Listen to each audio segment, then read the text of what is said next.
కేసీఆర్కు సమాంతర రాజకీయ సమానులు మీరు ఏజ్లో కానీ రాజకీయాలలో కానీ. సో వారి దగ్గరికి మీరు వెళ్ళిన మొదటిసారి టీఆర్ఎస్ పార్టీలో జాయిన్ కాబోతున్నాం కాబట్టి పదవుల విషయంలో మాట్లాడారా? లేదు లేదు లేదు అసలు భవిష్యత్తు అనేది ఏదైతుందో రాష్ట్రంలో దాదాపుగా 4 దశాబ్దాలుగా కాంగ్రెస్ పార్టీకి సంబంధించి మీరు ఘోరంగా పనిచేస్తారు. కరుడుగట్టిన కాంగ్రెస్ వాది ప్రజాక్షేమం కోసం కావచ్చు, ఇతరత్ర చాలా అద్భుతంగా పనిచేస్తారు. మొత్తానికి కాంగ్రెస్ పార్టీకి నేటితో గుడ్ బై అనుకోవచ్చు. అంటే మీరు పార్టీ మార్పుకు సంబంధించి తెలంగాణలో 4 కోట్ల మందితో పాటు అన్ని రాజకీయ పార్టీలు కూడా వేచి చూశాయి. సో ఈ సభా వేదికగా మీరు ఇయ్యబోయే ప్రసంగం కానీ ఎలా ఉండబోతుంది? కేసీఆర్ ఎలాంటి ఇక మరికొద్ది క్షణాలలో బీఆర్ఎస్ కండువా కప్పుకోబోతున్నారు, ఎలా అనిపిస్తుంది? No I'm relaxed. నమస్తే. తెలంగాణ రాష్ట్ర వ్యాప్తంగా పూర్తి స్థాయిలో కూడా దాదాపుగా 2.5 సంవత్సరాలుగా చూస్తున్నాం. రేవంత్ రెడ్డి ముఖ్యమంత్రి అయిన తర్వాత మార్పు పేరుతో అధికారంలోకి వచ్చిన తర్వాత రాష్ట్రంలో పరిస్థితులు ఎట్లా ఉన్నాయి, దాంతోపాటు గత 10 సంవత్సరాలుగా కేసీఆర్ ప్రభుత్వంలో పరిపాలన ఎట్లుంది అనేది కూడా చూసాం. 2.5 సంవత్సరాలుగా పూర్తి స్థాయిలో కూడా సొంత పార్టీకి సంబంధించిన నేతలే బహిరంగంగా విమర్శలు చేయడం, ఎవరు కూడా ముఖ్యమంత్రి తీసుకునే నిర్ణయాలు కానీ ఇతరత్ర దేన్ని కూడా పూర్తి స్థాయిలో ఏకీభవించడం లేదు. దాంతోపాటు రాష్ట్రంలో జరుగుతున్న ప్రతి పరిస్థితిని కూడా మనం చూస్తున్నాం. ఓ పక్కన హైడ్రా, మరో పక్కన మూసీ సుందరీకరణ, ఇంకో పక్కన వెలుగుమట్ల, మరో పక్కన సోషల్ మీడియాలో కూడా పూర్తి స్థాయిలో ట్వీట్ చేసినందుకు కూడా కేసులు పెడుతున్న పరిస్థితులు అయితే చూసాం. ఇక దానితో పాటుగా కాంగ్రెస్ పార్టీకి సంబంధించి కరుడుగట్టిన కార్యకర్తలైన కరుడుగట్టిన నేతలైన దాదాపుగా 4 దశాబ్దాలుగా కాంగ్రెస్ పార్టీకి సేవలు అందించిన జీవన్ రెడ్డి గారు పూర్తి స్థాయిలో కాంగ్రెస్ పార్టీకి అయితే గుడ్ బై చెప్పిన తర్వాత ఈరోజు సాయంత్రం 7 గంటల సమయంలో పూర్తి స్థాయిలో బీఆర్ఎస్ పార్టీ అధినేత కల్వకుంట్ల చంద్రశేఖరరావు గారి సారథ్యంలో జగిత్యాల పట్టణానికి సంబంధించిన ప్రజా ఆశీర్వాద సభలో బీఆర్ఎస్ కండువా కప్పుకోనున్నారు. వారితో ఒకసారి మాట్లాడించే ప్రయత్నం చేద్దాం. ఏ విధంగా ఉండబోతుంది వారి భవిష్యత్తు, దాంతోపాటు గతానికి భవిష్యత్తుకు సంబంధించి ఎలాంటి ప్రణాళికలున్నాయి, ఎలాంటి వ్యూహాలు ఉన్నాయి, ఏం చేయదలుచుకున్నారు ఏంటి అనేది వారి యొక్క మనోగతాన్ని కూడా తెలుసుకునే ప్రయత్నం అయితే చేద్దాం. నమస్తే సార్. నమస్కారం. ఎలా ఉన్నారు? Fine sir. ఎలా అనిపిస్తుంది? ఎందుకంటే దాదాపుగా 4 దశాబ్దాలుగా కాంగ్రెస్ పార్టీకి సంబంధించి మీరు ఘోరంగా పనిచేస్తారు. కరుడుగట్టిన కాంగ్రెస్ వాది ప్రజాక్షేమం కోసం కావచ్చు, ఇతరత్ర చాలా అద్భుతంగా పనిచేస్తారు. మొత్తానికి కాంగ్రెస్ పార్టీకి నేటితో గుడ్ బై అనుకోవచ్చు. ఇక మరికొద్ది క్షణాలలో బీఆర్ఎస్ కండువా కప్పుకోబోతున్నారు, ఎలా అనిపిస్తుంది? No I'm relaxed. ఇప్పుడు ఏదైతుందో 4 దశాబ్దాల సుదీర్ఘ అనుభవంతో కాంగ్రెస్ పార్టీ నిర్మాణానికి తోడ్పడి ఇలా రాష్ట్రంలో కాంగ్రెస్ ప్రభుత్వం ఏర్పడటంతో ఏదైతుందో అంటే వాస్తవంగా కాంగ్రెస్ వాదిగా మేము సంతోషపడాలి. కానీ ఏదైతుందో ఇవాళ రేవంత్ రెడ్డి గారు ముఖ్యమంత్రిగా బాధ్యతలు చేపట్టిన 20 మాసాల కాలంలోనే ఆయన పాలనా పరంగా అటు ఆశించిన ఫలాలు ప్రజానీకానికి ఇవ్వలేకపోవటమే కాకుండా ఇలా ఏ కాంగ్రెస్ ప్రభుత్వం రావాలని చెప్పని ఇలా కృషి చేసినరో ఆ కార్యకర్తలు కూడా ఏదైతుందో వాళ్ళు తృప్తినిచ్చే విధంగా వాళ్ళ హక్కులను కాపాడలేకపోవటం. ఇప్పుడు ముఖ్యంగా మాలాంటి జగిత్యాలు ఏదైతుందో ఇవాళ I got elected 6 times as MLA. ఒక పర్యాయం శాసన మండలి ఎంపికైనా నాకు నియోజకవర్గం ఒక కుటుంబం లాగా దీన్ని ఏదైతుందో ఆ విధంగా కలిసిపోయినమే.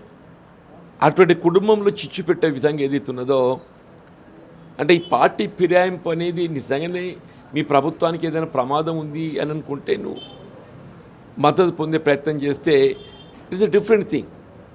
ఇక్కడ కాంగ్రెస్ ప్రభుత్వం సుస్థిరంగా ఉన్నది. ఇలా 66 సంఖ్యాబలంతో ఏదైతుందో ఇలా ప్రతిపక్షం BJP BRS put together they are only 47 or 48. అంటే 20 సంఖ్యాబలం ఆధిక్యత కలిగి ఉండి కూడా స్పీకర్ గారు కాంగ్రెస్ పార్టీ. నిజంగా ఇందులో నుండి ఎవరైనా పార్టీ ఫిరాయించాలని ప్రయత్నం చేసినా కానీ లీగల్ యాక్షన్ బి టేకెన్. ఇవాళ కేవలం ఆయనే కుంపటి ఆయన ఏదైతుందో రేవంత్ రెడ్డి గారు ఆయన సొంత కుంపటి ఏర్పాటు చేసుకోవాలి అనేటువంటి ఒక భావనతోనే ఇప్పుడు those who are elected on behalf of the Congress party their loyalty rest with the Congress party high command. ఇవాళ వారు కాకుండా ఆయనకంటే ఒక సొంత వర్గం ఏర్పాటు చేసుకుంటే ఎప్పుడైనా కాంగ్రెస్ పార్టీ అధిష్టానం ఈయన పట్ల భిన్న అభిప్రాయాలు ఏర్పడ్డట్టయితే కాంగ్రెస్ పార్టీ అధిష్టానాన్ని ధిక్కరించే విధంగా ఒక విధమైనటువంటి ఒక రాజకీయంగా కుట్రపూరితంగా అని చెప్పి అంటున్నాడు. ఒక విధంగా రాజకీయ కుట్రపూరితంగా ఆయన ఈ పార్టీ ప్రోత్సహించి 10 మందిని చేర్చుకున్నాడు. సరే ఇంతట్లకి ఏదైతుందో బ్రేక్ పడ్డది, అదృష్టం ఇంతట్లకి బ్రేక్ పడ్డది. లేకుంటే ఆయన ఆలోచన ఇంకా వేరే ఉండే, ఇంకో 10 మంది తెచ్చుకోవాలని చెప్పని ఉండే. ఎటు రాజకీయంగా కాంగ్రెస్ పార్టీ సుదీర్ఘకాలం పార్టీ బలోపేతం కృషి చేసి ప్రభుత్వం రావాలని భావించినటువంటి కార్యకర్తలు నిరాశ నిస్పృహలు కావటం, అంటే ప్రజానీకానికి ఇచ్చినటువంటి ప్రణాళిక కూడా ఇది అమలు కాకపోవటమే, రైతాంగాన్ని కల్పించేటువంటి ఒక రైతు బంధు గతంలో కేసీఆర్ గారు ఏదైతున్నదో అంటే దేశంలో ఎక్కడ లేని విధంగా పెట్టుబడి సమకూర్చడమే, అని ఎకరాకు 10,000 రూపాయలు పంటకు 5,000 రూపాయలు కల్పించే విధంగా కార్యక్రమాన్ని అమలు చేస్తూ వచ్చింది. కాంగ్రెస్ పార్టీ దాన్ని 15 చేస్తామంటే ఎవరైనా సంతోషపడతారు, ఇంకో 5,000 ఎక్కువ వస్తుందని చెప్పని. నువ్వు 5,000 ఎక్కువ వచ్చే ముచ్చట పక్కన పెట్టి అసలు 10,000 దిక్కులు కూడా పోయిందని చెప్పి అంటున్నా. 3 పంటలు కొట్టిండు. ఇవాళ ఇప్పుడు రబ్బీ ఏదైతుందో మొన్న ఒక ఎకరానికి ఇచ్చాడు, ఇవాళ ఇంకొక ఎకరానికి ఇస్తా అని చెప్పి అంటుండు. నువ్వు కమతం ఎంత కలిగి ఉన్నా కానీ ఇవాళ రైతు బంధు అమలు చేయబడేది 2 ఎకరాలకు కనబడుతుంది ఈ ఏప్రిల్ మాసంలో చెప్పంటున్నాయి. కళ్యాణ లక్ష్మి వీళ్ళ కేసీఆర్ గారు ఏదైతుందో ఆడబిడ్డలకు కుటుంబం ఆర్థికంగా భారం కాకూడదు అని చెప్పిన భావనతో ఏదైతుందో వీళ్ళ వివాహానికి తోడ్పడాలని చెప్పని ₹1,00,000 ఆర్థిక సాయం చేసే కార్యక్రమాన్ని అమలు చేస్తుండే. సార్ నేను ఏమంటున్నా అంటే కేసీఆర్కు సమాంతర రాజకీయ సమానులు మీరు ఏజ్లో కానీ రాజకీయాలలో కానీ. సో వారి దగ్గరికి మీరు వెళ్ళిన మొదటిసారి మీరు కలిసిన తర్వాత మీరు మాట్లాడిన సంభాషణ ఏంది అంటే రాష్ట్రం గురించి పూర్తి స్థాయిలో ప్రభుత్వాలు అంటే పార్టీల గురించి మాట్లాడుకున్నారా, గత ప్రభుత్వం ఇప్పటి ప్రభుత్వం గురించి మాట్లాడుకున్నారా, లేదా భవిష్యత్తులో బీఆర్ఎస్ పార్టీలో జాయిన్ కాబోతున్నాం కాబట్టి పదవుల విషయంలో మాట్లాడారా? లేదు ప్రజల క్షేమం కోసమే నియోజకవర్గాల అభివృద్ధి కోసం అని చాలా సందర్భాలలో విన్నాం, చాలా వరకు నేతలు మాట్లాడతారు. మీ ఆలోచన విధానం ఏంటంటే ఇప్పుడు అసలు భవిష్యత్తు అనేది ఏదైతుందో ఇలా రాష్ట్రంలో వీళ్ళకి ఏర్పడినటువంటి ఒక పరిణామాలు ఇలా ప్రజానీకానికి సంబంధించి ఏదైతుందో వాళ్లకు లభించాల్సినటువంటి ఒక సౌకర్యాల కల్పనలో ప్రభుత్వ వైఫల్యాలను ఏ విధంగా మనం ప్రజానీకం చైతన్యం చేయడము, ఉద్యమం బలోపేతం చేయాలి. వాళ్ళు విద్యార్థులు ఉన్నారే, వాళ్ళకు ఉచితంగా విద్యా బోధన సదుపాయాలు కల్పించాలి. ఫీజు రీఎంబర్స్మెంట్ అమలు లేదు. ఇవాళ నిరుపేద వర్గాలకు ఏదైతుందో తోడు నిలిచే విధంగా ఇవాళ రాష్ట్రపతి ఉమ్మడి రాష్ట్రంగా ఫీజు రీఎంబర్స్మెంట్ పథకం అమలు చేద్దని పెట్టింది. ఇవాళ రేవంత్ రెడ్డి గారు ఏదైతుందో ఇవాళ 10,000 కోట్ల బకాయిలు ఉన్నాయి. చివరి కోర్టు ఏదైతుందో మొట్టికాయలు వేసి కళాశాలలు యాజమాన్యాలు ఏదైతుందో పేరెంట్స్ దగ్గర ఫీజు వసూలు చేసుకోవడానికి వాళ్ళకి అవకాశం ఇచ్చింది. ఇవాళ నిరుద్యోగ యువతకు ఏదైతుందో ఉద్యోగ అవకాశాలు మెరుగుపరచటం, మొదటి సంవత్సరం 2 లక్షలను, రెండో సంవత్సరం 1,00,000, 3 లక్షలు కల్పించేయాల్సినటువంటి ఒక సమయం లోపల ఇవాళ ప్రభుత్వం పేర్కొనేదే మేము 60,000 కల్పించినామని చెప్పాను. వాస్తవం కల్పించేది 17,000 అని చెప్పి అంటున్నా. నిరుద్యోగ యువత స్వయం ఉపాధి పథకాలు అమలు లేదు. ఇలా రాజీవ్ యువ వికాసం అని చెప్పని ఏదైతుందో 40 లక్షల మంది దగ్గర తలా ₹1,000 భారం పడేటట్టు వాళ్ళ అప్లికేషన్ దరఖాస్తులు స్వీకరించిందే. ఈ 2.5 సంవత్సరాల కాలంలో ఏ ఒక్క నిరుద్యోగ యువతకు అటు ప్రభుత్వ పరంగా ఉద్యోగ అవకాశం కానివ్వండి, ఇటు స్వయం ఉపాధి పథకం కల్పనే కానీ ఏదీ లేదు. విద్య లేదు, నిరుద్యోగ యువత నిరాశ నిస్పృహ. వీళ్ళ ప్రభుత్వ ఉద్యోగస్తులు ఉపాధ్యాయులు ఏదైతుందో వాళ్ళ పిఆర్సీ లేదు, వాళ్ళ డిఏ లేదు, విశ్రాంతి ఉద్యోగులకు ఏదైతున్నదో వాళ్ళ పెన్షన్ రిటైర్మెంట్ బెనిఫిట్స్ లేవు. చివరికి ఏదైతుందో కాంట్రాక్ట్ అవుట్సోర్సింగ్ ఉద్యోగాల్లో కొనసాగేటటువంటి వాళ్ళు కూడా అసలు వాళ్ళు ఉన్న ఉద్యోగం ఉపాధి ఉంటుందో ఊడుతో కూడా తెలియని పరిస్థితి ఏర్పడ్డది. కాంట్రాక్ట్ అవుట్సోర్సింగ్ ఏదైతే ఉద్యోగ అవకాశాలు పొంది గత కాలంకి వెళ్ళి ఇవాళ ఉపాధి పొందుతున్నారో వాళ్ళ పరిస్థితి కూడా అగమ్య గోచరంగా ఉందని చెప్పి అంటున్నాను. వీళ్ళ విద్యుత్ శాఖ ఉచిత విద్యుత్ కార్యక్రమం అమలు చేయటం లోపల ప్రధాన పాత్ర పోషించేది విద్యుత్ శాఖ ఆర్టిజాన్స్ అని చెప్పి అంటున్నా. 20,000 మంది ఆర్టిజాన్స్ రోడ్డెక్కిండ్రు. అంటే రాష్ట్రంలో జరుగుతున్న పరిస్థితులు ఎక్కడికక్కడ విమర్శలు కానీ ప్రభుత్వం మీద వస్తున్న వ్యతిరేకతను చూసి మాత్రమే మీరు పూర్తి స్థాయిలో ఎలాంటి వ్యాఖ్యలు చేస్తున్నారు. దాంతోపాటుగా ఇంకొక ప్రధానమైన ఎపిసోడ్ ఏంటంటే మీరు పార్టీ మార్పుకు సంబంధించి తెలంగాణలో 4 కోట్ల మందితో పాటు అన్ని రాజకీయ పార్టీలు కూడా వేచి చూశాయి. బీఆర్ఎస్లోకి వస్తారా, కాంగ్రెస్లోనే ఉంటారా, బీజేపీలోకి వెళ్తారా, మొత్తానికైతే ఉత్కంఠకు తెరలేసింది. సో ఈ సభా వేదికగా మీరు ఇయ్యబోయే ఉపన్యాసం అంటే పూర్తి స్థాయిలో ప్రసంగం కానీ ఎలా ఉండబోతుంది, కేసీఆర్ ఎలాంటి ప్రసంగం చేసే అవకాశం ఉంటుంది? అంటే ఇప్పుడు నా భావాలైతే నేను ఇదివరకే వ్యక్తం చేసిందే. ఇలా వాస్తవంగా ఇలా ఏ దశాబ్దాల కాలం నుండి నేను కాంగ్రెస్ పార్టీ బలోపేతం కొరకు నిర్మాణానికి తోడ్పడ్డానో అటువంటి కాంగ్రెస్ పార్టీ నా పట్ల ఒక వివక్షనండి లేకుంటే నన్ను మానసికంగా క్షోభ గురి చేసిందో, నియోజకవర్గ స్థాయిలో ఉన్న నా కార్యకర్తలు నా సహచరులను ఇబ్బందులకు గురి చేసిందో ఈ సమయం లోపల కాంగ్రెస్ పార్టీ వీడే పరిస్థితి ఏర్పడటం అంటే వాస్తవంగా ఒక విధంగా పొమ్మను లేక పొగబెట్టిందని చెప్పి అంటారు కదా, నా పరిస్థితి ఏమైపోయిందంటే పొమ్మను లేక పొగబెట్టినట్టు అయింది. నేను కాంగ్రెస్ పార్టీ వీడినా కానీ ఇలా నా ప్రజా జీవితంలో నా శేష జీవితం ఏదైతుందో ఇలా ప్రజాసేవకు వినియోగింపబడే విధంగా కేసీఆర్ గారు పెద్ద మనసుతోని నన్ను హక్కును చేర్చుకొని ఏదైతుందో వారి నాయకత్వంలో నా భవిష్యత్తు ప్రజా జీవితం కొనసాగే విధంగా నాకు అవకాశం కల్పిస్తున్నందుకు నేను నిజంగా కూడా ఐఎమ్ థ్యాంక్ఫుల్ టు హిమ్. అంటే ఇప్పుడు బీఆర్ఎస్ పార్టీలో మరికొన్ని గంటలలో బీఆర్ఎస్ కండువా వేసుకుంటున్నారు. అంటే రాష్ట్ర వ్యాప్తంగా కూడా పూర్తి స్థాయిలో ప్రజల సమక్షంలో మీరు నిజంగా సంతోషంగా బీఆర్ఎస్ పార్టీలోకి వస్తున్నారు అనుకోవచ్చా? డెఫినెట్లీ.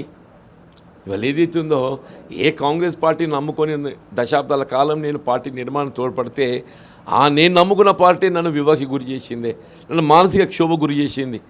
ఈ పరిస్థితుల్లో ఏదైతుందో వీళ్ళ కేసీఆర్ గారు గతంలో ఏదైతుందో రాజకీయంగా భిన్నాభిప్రాయాలు కలిగి ఉన్నప్పటికీ కూడా రాజకీయంగా భిన్నాభిప్రాయాలు కలిగి ఉన్నాం. ఒకప్పుడు ఏదైతుందో పార్లమెంట్ ఎన్నికలు ఉప ఎన్నికలు మేము ఇద్దరు పోటీ పడ్డాం. అయినప్పటికీ వాళ్ళు ఏదైతుందో ఆయన ఇక్కడ ఈ రాజకీయ పరిణామాలను పరిగణలోకి తీసుకొని ఆయన ఒక పెద్ద మనసుతోనే చెప్పండి, పెద్ద మనసుతో చెప్పి నన్ను హక్కును చేసుకుని చెప్పండి. వీళ్ళ ఏ తెలంగాణ రాష్ట్ర ఏర్పాటు ఉద్యమ నేతగా రాష్ట్రాన్ని సాధించడం జరిగిందో వీళ్ళ దశాబ్దాల కాలం నిర్మాణానికి తోడ్పడ్డాడు తెలంగాణ రాష్ట్రం. వీళ్ళ అటువంటి ఒక రాష్ట్రం ఇవాళ కాంగ్రెస్ ప్రభుత్వం రేవంత్ రెడ్డి గారి యొక్క పాలన లోపల తిరోగమనం జరిగిపోయింది.